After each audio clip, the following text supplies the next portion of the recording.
2 Esdras 8. He answered me and said, The Most High made this world for the sake of many, but the world to come for the sake of only a few. But I tell you a parable, Ezra, just as when you ask the earth, it will tell you that it provides a large amount of clay from which earthenware is made, but only a little dust from which gold comes. So is the course of the present world. Many have been created, but only a few shall be saved. I answered and said, Then drink your fill of understanding, O my soul, and drink wisdom, O my heart, for not of your own will did you come into the world, and against your will you depart, for you have been given only a short time to live. O Lord above us, grant to your servant that we may pray before you, and give us a seed for our heart and cultivation of our understanding, so that fruit may be produced, by which every mortal who bears the likeness of a human may be able to live. For you alone exist, and we are a work of your hands, as you have declared. And because you give life to the body that is now fashioned in the womb and furnish it with members, what you have created is preserved amid fire and water for 9 months. The womb endures your creature that has been created in it, but that which keeps and which is kept shall both be kept by your keeping. And when the womb gives up again what has been created in it, you have commanded that from the members themselves, that is, from the breasts, milk, the fruit of the breast, should be supplied, so that what has been fashioned may be nourished for a time, and afterward you will still guide it in your mercy. You have nurtured it in your righteousness, and instructed it in your law, and reproved it in your wisdom. You put it to death as your creation, and make it live as your work. If then you will suddenly and quickly destroy what with so great labor was fashioned by your command, to what purpose was it made? And now I will speak out about all humankind. You know best, but I will speak about your people, for whom I am grieved, and about your inheritance, for whom I lament, and about Israel, for whom I am sad, and about the seed of Jacob, for whom I am troubled. Therefore I will pray before you for myself and for them, for I see the failings of us who inhabit the earth, and now also I have heard of the swiftness of the judgment that is to come. Therefore hear my voice and understand my words, and I will speak before you.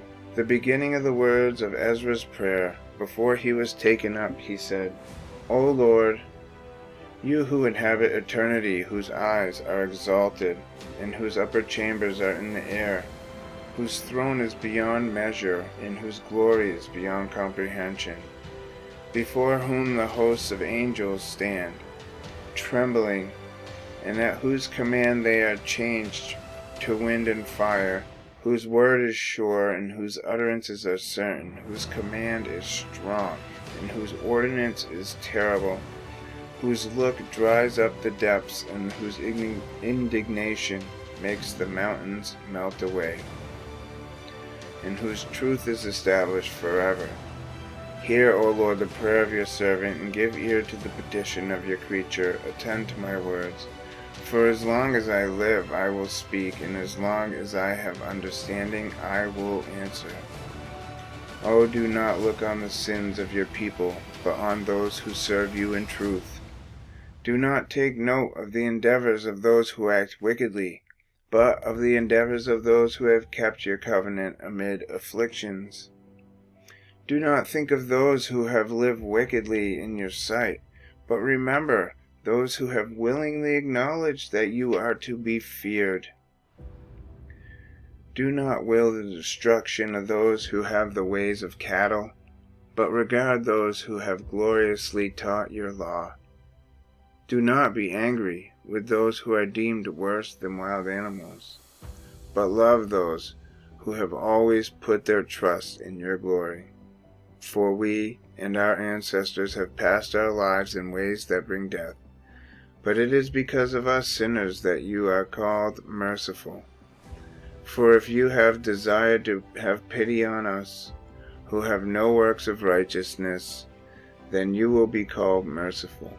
For the righteous, who have many works laid up with you, shall receive their reward in consequence of their own deeds. But what are mortals, that you are angry with them? Or what is a corruptible race, that you are so bitter against it?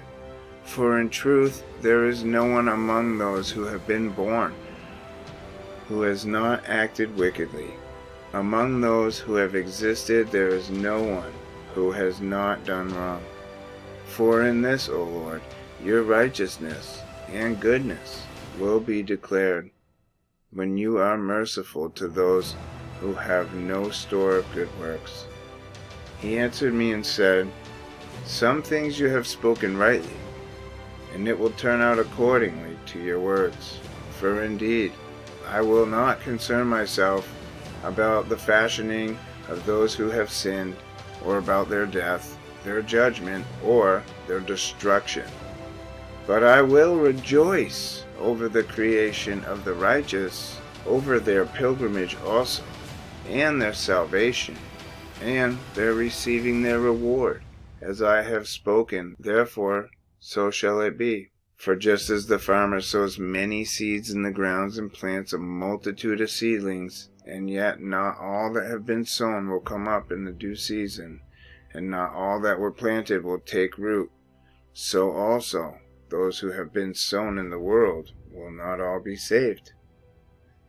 I answered and said, If I have found favor in your sight, let me speak.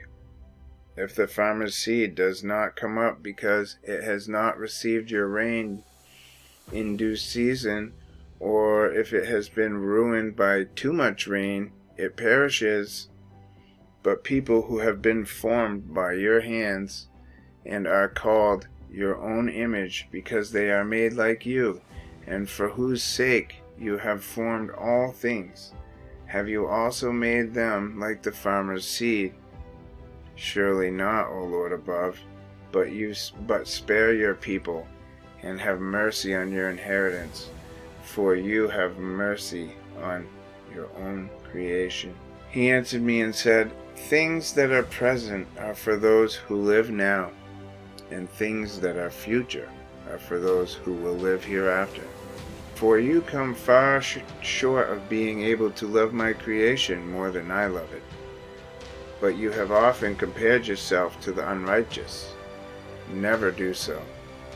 But even in this respect you will be praiseworthy before the Most High, because you have humbled yourself, as is becoming for you, and have not considered yourself to be among the righteous. You will receive the greatest glory, for many miseries will affect those who inhabit the world in the last times, because they have walked in great pride. But think of your own case, and inquire concerning the glory of those who are like yourself, because it is you that paradise is opened, the tree of life is planted, the age to come is prepared, plenty is provided, a city is built, rest is appointed, goodness is established, and wisdom is perfected beforehand. The root of evil is sealed up from you. Illness is banished from you, and death is hidden. Hades has fled, and corruption has been forgotten. Sorrows have passed away, and in the end the treasure of immortality is made manifest. Therefore, do not ask any more questions about the great number of those who perish. For when they had an opportunity to choose, they despised the Most High and were contemptuous of his law and abandoned his ways. Moreover, they have even trampled on his righteous ones, and said in their hearts that there is no God, though they knew well that they must die. For just as things that I have predicted await you, so the thirst of torment that are prepared await them. For the Most High did not intend that anyone should be destroyed, but those who were created have themselves defiled the name of Him who made them, and have been ungrateful to Him who prepared life for them now. Therefore, my judgment is now drawing near. I have not shown this to all people, but only to you and a few like you. Then I answered and said, O Lord, you have already shown me a great number of the signs that you will do in the last times, but you have not shown me when you will do them.